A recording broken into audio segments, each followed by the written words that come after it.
ಎಲ್ರಿಗೂ ನಮಸ್ಕಾರ. ನನ್ನ 3ನೇ ದಿನದ ಬ್ಲಾಗ್ಗೆ ಸುಸ್ವಾಗತ. ಇವತ್ತು ರಾಮೇಶ್ವರ ದೇವರ ತೆಪ್ಪೋತ್ಸವ ಭಾಳ ಅದ್ದೂರಿಯಿಂದ ನಡೆಯುತ್ತೆ. ಎಲ್ಲರೂ ಕೂಡ ಕಾತುರರಾಗಿದ್ದಾರೆ. ಇವಾಗ ತೆಪ್ಪೋತ್ಸವ ಯಾವ ರೀತಿಯಾಗಿರುತ್ತೆ ಅನ್ನೋದು 2ನೇ ರೌಂಡಲ್ಲಿ ನೋಡೋಣ. ಈಗ 1ನೇ ರೌಂಡಲ್ಲಿ ನಾವು ಒಮ್ಮೆ ಹೊಳೆ ಹತ್ರ ಹೋಗಿ ನೋಡ್ಕೊಂಬರೋಣ ಯಾವ ರೀತಿಯಾಗಿದೆ ಅಂತ ವಾತಾವರಣ ನೋಡಿ.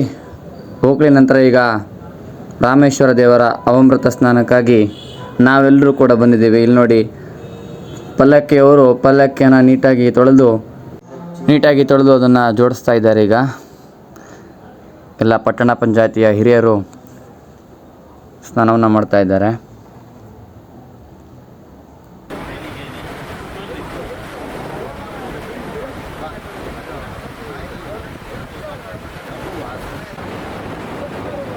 ಪಲ್ಲಕ್ಕಿಯ ದೇವರ ಮೂರ್ತಿಯನ್ನು ಈಗ ಅವಮೃತ ಸ್ನಾನಕ್ಕಾಗಿ ಕರೆದೊಯ್ಯುತ್ತಿದ್ದಾರೆ. ಜೊತೆಗೆ ದೇವರ ತ್ರಿಶೂಲವನ್ನು ಕೂಡ ತೆಗೆದುಕೊಂಡು ಹೋಗ್ತಿದ್ದಾರೆ. ನೋಡಿ, ಪೂಜಾ ವಿಧಿವಿಧಾನಗಳು ನಡೀತಾ ಇದೆ.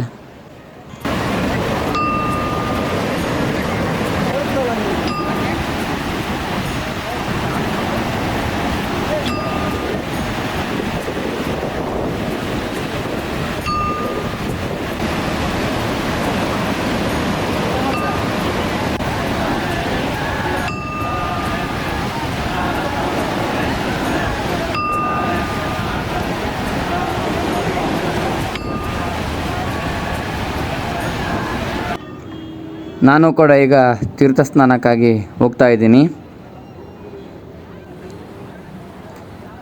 ಬಹಳ ಭಕ್ತಾದಿಗಳು ಆಗಮಿಸಿದ್ದಾರೆ. ಅವಮೃತ ಸ್ನಾನದ ನಂತರ ದೇವರ ತ್ರಿಶೂಲ ತೀರ್ಥ ಸ್ನಾನಕ್ಕಾಗಿ ನಾನು ಕೂಡ ಹೋಗ್ತಾ ಇದ್ದೀನಿ.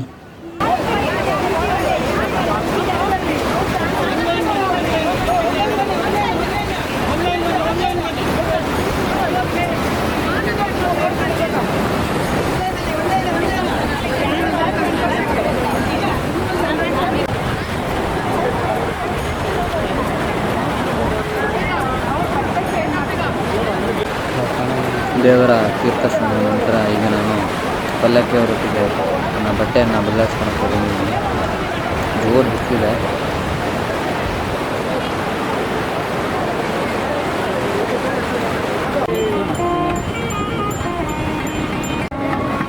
ಪೂಜೆಗೊಂಡ ದೇವರ ಮೂರ್ತಿ ಈಗ ಪಲ್ಲಕ್ಕಿಯನ್ನೇರಿ ಮತ್ತೆ ದೇವಸ್ಥಾನದ ಬಳಿ ಹೋಗ್ತಾ ಇದೆ.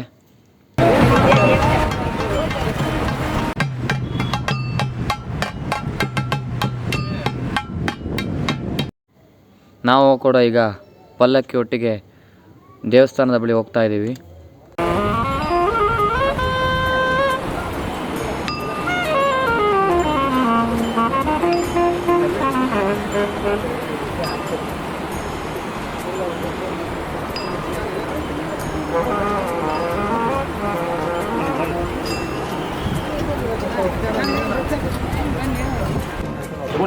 ಈಗ ಮಧ್ಯಾಹ್ನದ ಅನ್ನಪ್ರಸಾದಕ್ಕಾಗಿ ನಾವೆಲ್ಲರೂ ಕೂಡ ಬಂದಿದ್ದೇವೆ. ಇದನ್ನು ತೆಗೆದುಬಿಡಿ ಕರೆಕ್ಟಾಗಿ.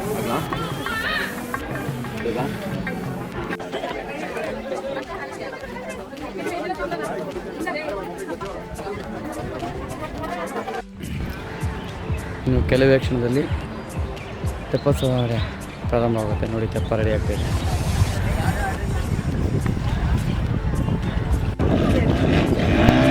ಇಲ್ಲಿಗೆ ನನ್ನ 1ನೇ ರೌಂಡ್ ಮುಕ್ತಾಯಗೊಂಡಿದೆ. ಎಲ್ಲರಿಗೂ ನಮಸ್ಕಾರ. ತೆಪ್ಪೋತ್ಸವದ 2ನೇ ರೌಂಡ್ಗೆ ಸುಸ್ವಾಗತ. ಈಗ ರಾಮೇಶ್ವರ ದೇವರ ತೆಪ್ಪೋತ್ಸವಕ್ಕಾಗಿ ನಾವು ಈಗ ಹೋಗ್ತಾ ಇದ್ದೀವಿ. ಬಹಳ ಕಡೆಯಿಂದ ಬಹಳಾರು ಜನ ಬಂದಿದ್ದಾರೆ ತೆಪ್ಪೋತ್ಸವ ನೋಡಲು. ನೋಡಿ, ತೆಪ್ಪೋತ್ಸವಕ್ಕೆ ದೇವರ ಪಲ್ಲಕ್ಕಿಯನ್ನು ತೆಗೆದುಕೊಂಡು ಹೋಗ್ತಾ ಇದ್ದಾರೆ. ಈಗ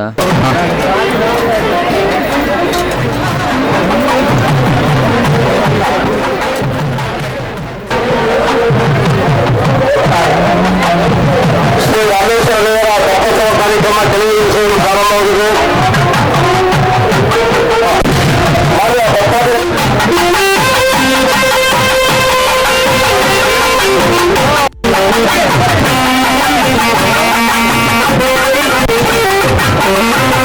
Thank you.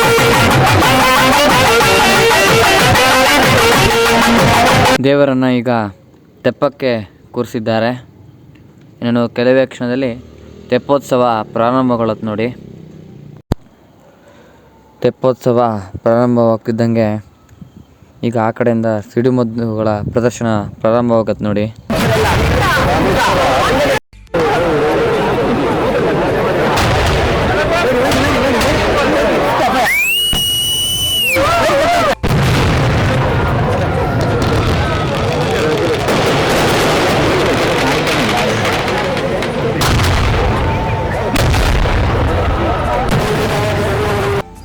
ನೋಡಿ ಎಷ್ಟು ಸುಂದರವಾಗಿ ಲೈಟಿಂಗ್ಸ್ ಮಾಡಿದ್ದಾರೆ. ಈಗ ರಾಮೇಶ್ವರ ದೇವರ ತೆಪ್ಪ ಮೊದಲನೇ ರೌಂಡನ್ನು ಪೂರೈಸಿ ಬರ್ತಾ ಇದೆ ನೋಡಿ.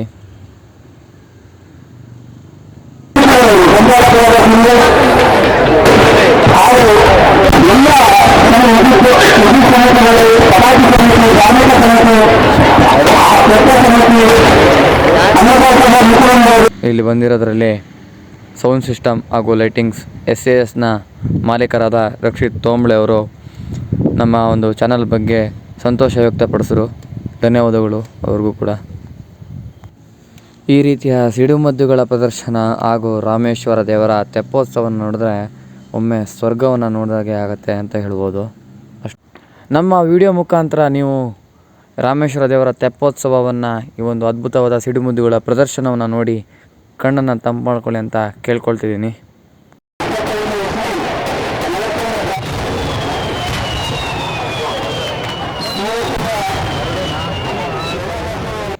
ನೋಡಿ ಸ್ನೇಹಿತರೆ, ಈಗ ತೆಪ್ಪ ಅಷ್ಟು ರೌಂಡ್ಗಳನ್ನು ಮುಗಿಸಿ ಈಗ ಮರಳಿ ದಡಕ್ಕೆ ಬರ್ತಾ ಇದೆ.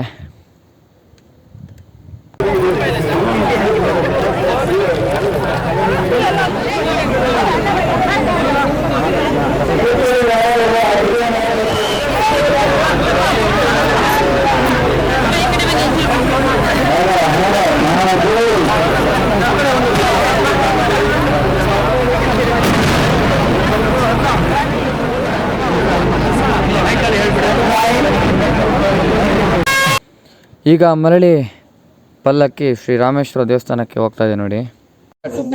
3 ದಿನಗಳ ಶ್ರೀ ರಾಮೇಶ್ವರ ಸ್ವಾಮಿಯ ಜಾತ್ರೆ ಅತ್ಯಂತ ಯಶಸ್ವಿಯಾಗಿ ನಡೆಯುತ್ತದೆ. ಈ ಬಾರಿ ಹೊಸದಾಗಿ ನಮ್ಮ ಸ್ನೇಹಿತರಾದ ಶ್ರೀಕಾಂತ್ ಅವರು ಲಾಗ್ ಆರಂಭಿಸಿದ್ದು 2 ಅತ್ಯುತ್ತಮ ಲಾಗ್ಗಳನ್ನು ಈ ಬಾರಿ ಪ್ರಸ್ತುತಪಡಿಸಿರುತ್ತಾರೆ. ಹೀಗೆ ಅವರ ಯಶಸ್ಸು ಹೆಚ್ಚಿನಾಗಿ ಅವರ ಅಂತ ಹೇಳಿ ಕೇಳ್ಕೊಂತೀನಿ ಆ ರಾಮೇಶ್ವರ ಸ್ವಾಮಿಗೆ. ಧನ್ಯವಾದಗಳು. Thank you. ಧನ್ಯವಾದಗಳು. ಈಗ ನಾವು ರಾಮೇಶ್ವರ ದೇವಸ್ಥಾನಕ್ಕೆ ಪಲ್ಲಕ್ಕಿ ಕಟ್ಟಿ ಹೋಗ್ತಾ ಇದ್ದೀವಿ ನೋಡಿ.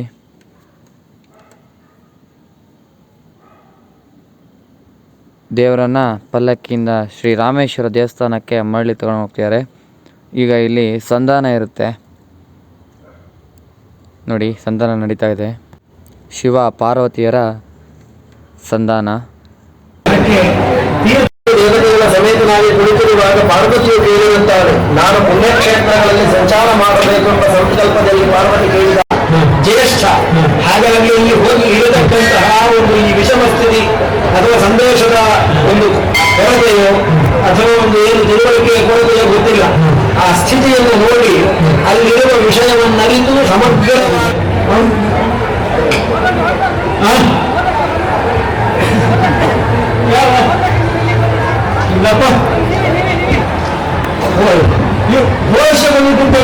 ನಮ್ಮ ರಾಜಮಾರ್ಗವೇ ಇದು ಆಯ್ತಾ.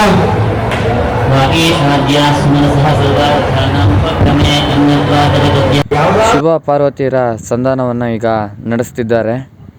ಮಧ್ಯದಲ್ಲಿ ನಂದಿ, ಅವರಿಬ್ಬರ ನಡುವಿನ ಸಂವಾದವನ್ನು ನಂದಿ ಮಾಡ್ತಾ ಇದೆ. ನಮಸ್ತೆ. ಜಾತ್ರೆ ನಡೀತು, ಅದ್ದೂರಿಯಾಗಿ ನಡೀತು. ಖಂಡಿತ. ನಿಮ್ಮ ಅಭಿಪ್ರಾಯ ಏನು ಜಾತ್ರೆ? ಜಾತ್ರೆ ಐತಿಹಾಸಿಕವಾದ ಪುರಾಣ ಪ್ರಸಿದ್ಧ ಎಳ್ಳಮೋಸೆ ಜಾತ್ರೆ ಏನಿದೆ ಅದು ತೀರ್ಥಹಳ್ಳಿ ಮಾತ್ರ ಸುತ್ತಮುತ್ತಲಿನ ಎಲ್ಲ ಕಡೆ ಕೂಡ ಒಂದು ಪ್ರಸಿದ್ಧಿಯನ್ನ ಪಡೆದಿದೆ. ಎಳ್ಳಮೋಸೆ ಜಾತ್ರೆಯಲ್ಲಿ ತೀರ್ಥಹಳ್ಳಿಯನ್ನ ಪ್ರತಿನಿಧಿಸ್ತಕ್ಕಂತ ಜನ ಎಲ್ಲಿ ಇದ್ದಾರೆ, ನಮ್ಮ ನಮ್ಮ ಕರ್ನಾಟಕದ ಯಾವುದೇ ಮೂಲೆಯಲ್ಲಿ ಇದ್ರು ಕೂಡ ಮತ್ತೆ ವಿದೇಶದಲ್ಲಿ ಇದ್ರು ಕೂಡ ರಾಮೇಶ್ವರನಿಗೆ ತುಂಬಾ ಒಳ್ಳೆ ರೀತಿಯಲ್ಲಿ ನಡ್ಕೊಳ್ತಾ ಬರ್ತಾ ಇದ್ದಾರೆ.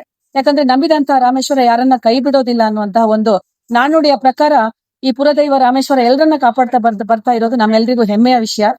ಮೊದಲನೇ ದಿನ ರಥೋತ್ಸವ ಎರಡನೇ ದಿನ ರಥೋತ್ಸವ ಆಗತ್ತೆ. ಮೊದಲನೇ ದಿನ ನಂದಿ ಕಟ್ಟುವಂತ ಒಂದು ಧ್ವಜ ಏರಿಸುವಂತ ಕೆಲಸ ಆಗುತ್ತೆ.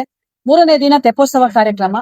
ಭಾಗಶಃ ಇವತ್ತಿನ ದಿನ ಒಂದು 50,000 ಜನ ನಮ್ಮ ತೆಪ್ಪೋತ್ಸವವನ್ನ ನೋಡಿರ್ತಕ್ಕಂತ ಹೆಮ್ಮೆ ನಮ್ಮ ತೀರ್ಥಹಳ್ಳಿಯದ್ದು. ಇಲ್ಲಿ ಯಾವುದೇ ಜಾತಿ ಪಂಗಡ ಮತ್ತೆ ಬೇರೆ ರೀತಿಯ ಯಾವುದೇ ರಾಜಕೀಯಗಳು ಕೂಡ ಇಲ್ಲದೆ ಎಲ್ಲರೂ ಸೇರಿ ಮಾಡ್ತಕ್ಕಂತ ಒಂದು ವಿಶೇಷವಾದ ಎಳ್ಳಮಾವಾಸ್ಯೆ ಜಾತ್ರೆ. ಈ ಜಾತ್ರೆಯಲ್ಲಿ ನಾವೆಲ್ಲರೂ ಕೂಡ ಒಂದು ಸ್ವಾಮಿಯ ಕಾರ್ಯದಲ್ಲಿ ಪ್ರತಿಯೊಬ್ರು ಕೂಡ ಸಂಚಾಲಕರ ಆದಿಯಾಗಿ ಪ್ರತಿಯೊಬ್ರು ಕೂಡ ರಾಮೇಶ್ವರನ ಭಕ್ತರಾಗಿ ಕೆಲಸ ಮಾಡ್ತಕ್ಕಂಥದ್ದು ನಮ್ಮೆಲ್ಲರ ಹೆಮ್ಮೆ. ಆದ್ರಿಂದ ಈ ಒಂದು ಸಂದರ್ಭದಲ್ಲಿ ಮಳೆ ಬೆಳೆ ಎಲ್ಲವೂ ಕೂಡ ಯಥೋಚಿತ ಸಮಯಗಳಲ್ಲಿ ಒಳ್ಳೆ ರೀತಿಯಲ್ಲಿ ನಡಿಬೇಕು ಅನ್ನೋ ಉದ್ದೇಶದಿಂದ ಎಲ್ಲರೂ ಕೂಡ ರಾಮೇಶ್ವರನಿಗೆ ಚೆನ್ನಾಗಿ ನಡ್ಕೊಳ್ಳೋದ್ರಿಂದ ಈ ಬಾರಿ ಉತ್ತಮವಾದ ರಾಮೇಶ್ವರ ಜಾತ್ರೆ ನಡೆದಿದೆ. ಹಾಗೆ ತೆಪ್ಪೋತ್ಸವ ಕೂಡ ನಡೆದಿದೆ. ಈ ಸಂದರ್ಭದಲ್ಲಿ ಪುರ ಜನತೆಗೆ ಮತ್ತೆ ನಮ್ಮ ಇಡೀ ತೀರ್ಥಹಳ್ಳಿಯ ಜನತೆಗೆ ನಾವು ಕೇಳ್ಕೊಳ್ಳೋದಿಷ್ಟೇ, ಎಲ್ಲರಿಗೂ ಆಯುರಾರೋಗ್ಯ ಹಾಗೆ ಉತ್ತಮವಾದಂತ ಒಂದು ಬದುಕು ಆಯುಷ್ಯ ರಾಮೇಶ್ವರ ಕರುಣಿಸ್ಲಿ ಅಂತ ಹೇಳಿ ನಾವೆಲ್ಲರೂ ಕೂಡ ಬೇಡ್ಕೊಳ್ತೀವಿ. ಅವಕಾಶಕ್ಕಾಗಿ ವಂದನೆಗಳು. ನಮಸ್ಕಾರ. Thank you. ಪೂರ್ಣ ಪ್ರಸಿದ್ಧ ರಾಮೇಶ್ವರನ 3 ದಿನದ ಜಾತ್ರೆ ಅದ್ದೂರಿಯಾಗಿ ನಡೆದಿದೆ. ಮೊದಲ ದಿನ ಎಳ್ಳಮಸೆ ತೀರ್ಥಸ್ನಾನ, ಎರಡನೇ ದಿನ ರಥೋತ್ಸವ, ಮೂರನೇ ದಿನ ತೆಪ್ಪೋತ್ಸವ. ರಾಜ್ಯದ ವಿವಿಧ ಜಿಲ್ಲೆಗಳಿಂದ ಲಕ್ಷಾಂತರ ಜನಗಳು ಈ ಒಂದು ರಾಮೇಶ್ವರನ ಜಾತ್ರೆಯಲ್ಲಿ ಪಾಲ್ಗೊಂಡು ದೇವರ ಪುನೀತರಾಗಿದ್ದಾರೆ. ಹಾಗೆಯೇ ಇವತ್ತು ಅದ್ದೂರಿ ತೆಪ್ಪೋತ್ಸವ ಅಂತ ಹೇಳಿದ್ರೆ ಜನ ಪಟಾಕಿ ಮತ್ತೆ ವಿದ್ಯುತ್ ಅಲಂಕಾರವನ್ನ ನೋಡ್ಲಿಕ್ಕೆ ಬರುವಂತದ್ದು. ವಿಶೇಷವಾಗಿ ಕಲರ್ಫುಲ್ ಪಟಾಕಿ ಮತ್ತೆ ದೀಪಗಳಿಂದ ವಿದ್ಯುತ್ ದೀಪಗಳ ಒಂದು ಅಲಂಕಾರವನ್ನ ಹೊಳೆಯ ನದಿಯ ತುಂಗಾ ನದಿಯ ತೀರದಲ್ಲಿ ಮರಳು ದಂಡೆ ಮೇಲೆ ಕೂತು ನೋಡೋದೇ ಒಂದು ವಿಶೇಷ. ಹಾಗಾಗಿ ಲಕ್ಷಾಂತರ ಜನ ಒಂದು ಬಂದು ಈ ಒಂದು ತೆಪ್ಪೋತ್ಸವವನ್ನ ವೀಕ್ಷಣೆ ಮಾಡಿದ್ರು. ತುಂಬಾ ಖುಷಿ ಆಗ್ತಾ ಇದೆ. ತೀರ್ಥಹಳ್ಳಿ ರಾಮೇಶ್ವರ ಒಂದು ಮಹಿಮೆನೇ ಅಂತದ್ದು. ಹೊಸ ವರ್ಷ ಬಂದ್ರೂ ಕೂಡ ಹೊಸ ವರ್ಷದ ಜೊತೆಗೆ ರಾಮೇಶ್ವರನ ತೆಪ್ಪೋತ್ಸವವು ಕೂಡ ಒಂದೇ ದಿನ ಬಂದಿದ್ದು ಅದು ಒಂದು ವಿಶೇಷ ಅಂತ ಹೇಳಿ. ನನ್ನ ಈ ಒಂದು ವ್ಲಾಗ್ಗೆ ಇಡೀ ಒಂದು ಮಹಿಳಾ ತಂಡವೇ ನನಗೆ ಶುಭ ಕೋರ್ತಿದೆ. ನನಗೆ ಬಹಳ ಖುಷಿ ಆಗ್ತಿದೆ. ಇವರೆಲ್ಲರೂ ಕೂಡ ನಮಗೆ ಒಳ್ಳೆ ರೀತಿಯ ಸಪೋರ್ಟನ್ನು ಮಾಡ್ತಿದ್ದಾರೆ ಅಂತ ಹೇಳ್ಬೋದು.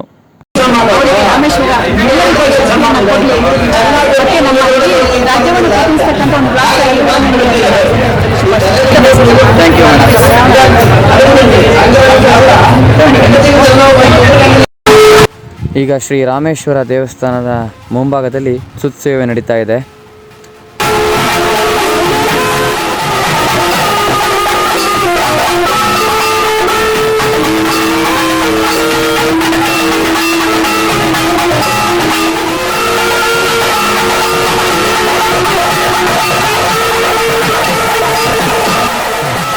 ಈ ಸಮಯದಲ್ಲಿ ನಾನು ಕೂಡ ಇವರೊಟ್ಟಿಗಿದ್ದು ನನ್ನ ಒಂದು ಸೌಭಾಗ್ಯ. ಈ ಒಂದು ವರ್ಷದಲ್ಲಿ ಒಮ್ಮೆ ನಡೆಯುವಂಥ ಈ ಒಂದು ಸೇವೆಯಲ್ಲಿ ನಾ ಇರೋದು ಒಂದು ಭಾಗ್ಯ ಅಂತಲೇ ಹೇಳ್ಬೋದು.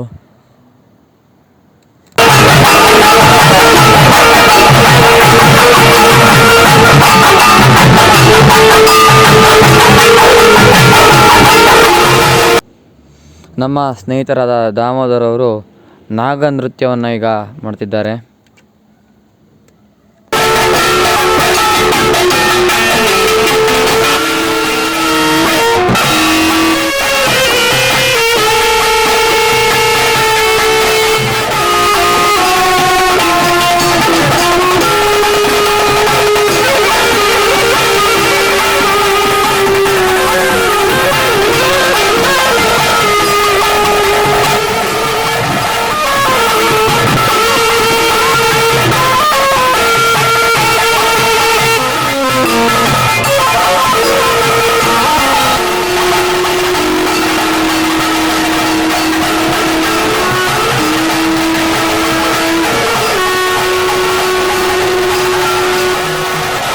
ಈಗ ದೇವರ ಪಲ್ಲಕ್ಕಿಯನ್ನು ಸಂಪೂರ್ಣವಾಗಿ ಬಿಚ್ಚಿಡ್ತಿದ್ದಾರೆ. ಇನ್ನು ಇದು ಯಾವಾಗ ಪಲ್ಲಕ್ಕಿ ಉತ್ಸವ ಇರುತ್ತೋ ಆವಾಗ ಮತ್ತೆ ಅದನ್ನು ಕಟ್ತಾರೆ. ಈಗ ಎಲ್ಲವನ್ನು ಮತ್ತೆ ಒಳಗಿಡ್ತಿದ್ದಾರೆ.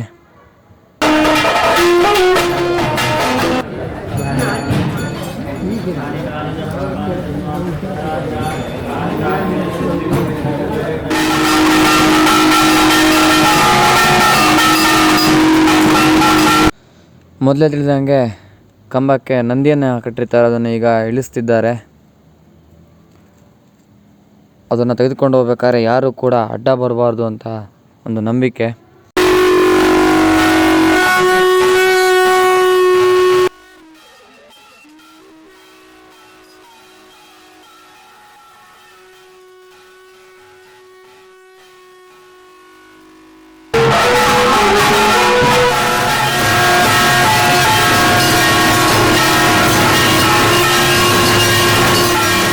ಶ್ರೀ ರಾಮೇಶ್ವರ ದೇವರ ಮಹಾಮಂಗಳಾರತಿಯ ನಂತರ ಒಂದು ವಿಡಿಯೋ ಮಾಡಿಕೊಂಡೆ ಅಲ್ಲೇ.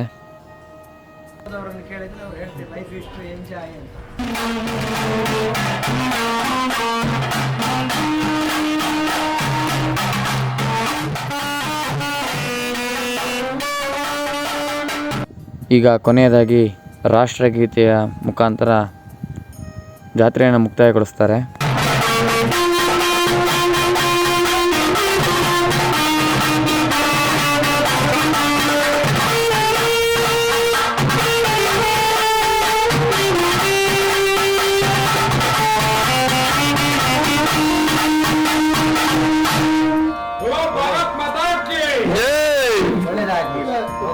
ಇಲ್ಲಿಗೆ ಶ್ರೀ ರಾಮೇಶ್ವರ ದೇವರ 3ನೇ ದಿನದ ವ್ಲಾಗ್ ಕೂಡ ಮುಕ್ತಾಯವಾಗಿದೆ. ಈ ಪಾರ್ಟ್ 1 ಮುಕ್ತಾಯವಾಗಿದೆ. ಇದರಲ್ಲಿ ಪಾರ್ಟ್ 2 ಬರುತ್ತೆ. ಪೆರಡೂರು ಮೇಳದ ವರ್ಣಕುಟೀರ ಎಂಬ ಯಕ್ಷಗಾನ ಪ್ರಸಂಗವನ್ನು ಸೊಪ್ಪುಗುಡ್ಡಲ್ಲಿ ನಡೆಸಲಾಗಿತ್ತು. ಅದೇ ದಿನ ರಾತ್ರಿ ನಾನು ಪೆರಡೂರು ಮೇಳದ ಯಕ್ಷಗಾನಕ್ಕೆ ಕೂಡ ಹೋಗಿದ್ದೆ. ಅದರ ವ್ಲಾಗು ಇದರ ನೆಕ್ಸ್ಟ್ ಬರುತ್ತೆ. ದಯವಿಟ್ಟು ಅದಕ್ಕೂ ಕೂಡ ಸಪೋರ್ಟ್ ಮಾಡಿ. ಎಲ್ಲ ಯಕ್ಷಗಾನ ಆಸಕ್ತರಿಗೆ ಅದನ್ನು ಶೇರ್ ಮಾಡೋದರ ಮೂಲಕ ಸಪೋರ್ಟ್ ಮಾಡಿ ಅಂತ ಕೇಳ್ಕೊಳ್ತೀನಿ. ನನ್ನ ಈ ಚಾನಲ್ಗೆ ಸಪೋರ್ಟ್ ಮಾಡಿದ ತಮ್ಮೆಲ್ಲರಿಗೂ ಕೂಡ ಮತ್ತೊಮ್ಮೆ ಧನ್ಯವಾದಗಳನ್ನು ಅರ್ಪಿಸ್ತೇನೆ. ಈ ಚಾನಲ್ ಇನ್ನು 2 ದಿನಗಳ ನಂತರ ಸ್ಪೋರ್ಟ್ಸ್ ಚಾನಲ್ ಆಗಿ, ಅಂದರೆ ಸ್ಪೋರ್ಟ್ಸ್ ಇನ್ಫಾರ್ಮೇಷನ್ ಕೊಡುವ ಚಾನಲ್ ಆಗಿ ಬದಲಾಯಿಸಬೇಕಾ ಇಲ್ಲ ವ್ಲಾಗ್ ಚಾನಲ್ ಆಗಿ ಮುಂದುವರಿಬೇಕಾ ಅನ್ನೋದು ನಿಮ್ಮ ಅಭಿಪ್ರಾಯವನ್ನು ದಯವಿಟ್ಟು ಕಮೆಂಟ್ ಮೂಲಕ ತಿಳಿಸಿ ಅಂತ ಕೇಳ್ಕೊಳ್ತೀನಿ. ಧನ್ಯವಾದಗಳು.